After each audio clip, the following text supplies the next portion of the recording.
We begin with an unprecedented move by President Trump. He says he's firing the woman you see right next to me, Lisa Cook, from the Federal Reserve Board of Governors. In a letter posted to social media, the president accused Cook of mortgage fraud, which he described as gross negligence. In a statement, Cook said no cause exists under the law and says she will not resign. CBS News correspondent Natalie Brand joins us from the White House with the latest on all of this morning. Good morning to you once again, Natalie.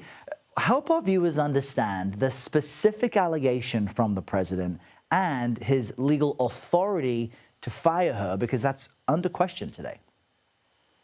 Yeah, and good morning, Errol. As you noted, this move is unprecedented. No president has tried to fire a Fed governor before, so this is likely to trigger an intense legal battle, and a little unclear as to where this will go, probably to the Supreme Court. But in the president's letter of termination, he references the Federal Reserve Act and says that a board member, can be fired for cause. And he states that that cause is allegations by his administration, by his director of Federal Housing Finance Agency, who alleges mortgage frauds, accusing Cook of saying that two different residences, one in Atlanta, one in Michigan, were her primary residence in order to gain a more favorable mortgage rate.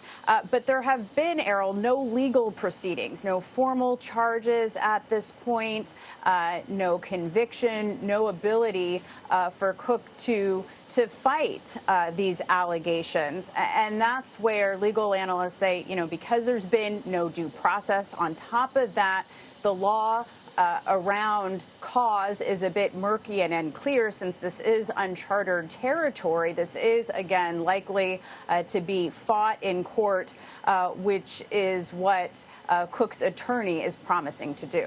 Yeah, and CBS News is looking into the specific allegations. I want to jump to another headline, Natalie. The president is meeting with Indiana lawmakers today to talk redistricting, something that's become controversial across the country, from Texas to California. Tell us more about this meeting.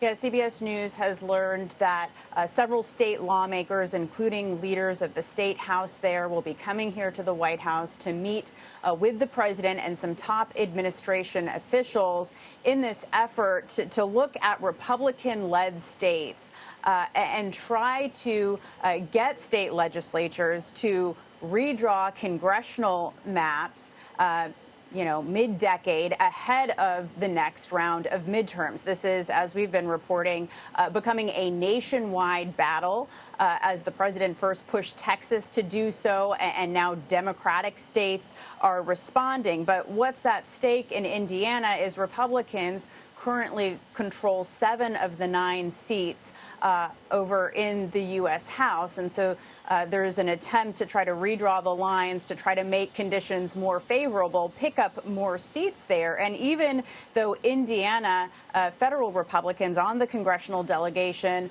say that they support the president's move, what's interesting is if you look at Indiana local media, there are a number of state Republicans who are pushing back and saying even though they support President Trump, they believe this is a step too far and sets a bad precedent, Errol. Very interesting details there. All right, Natalie Brand at the White House with the latest. Thank you for that.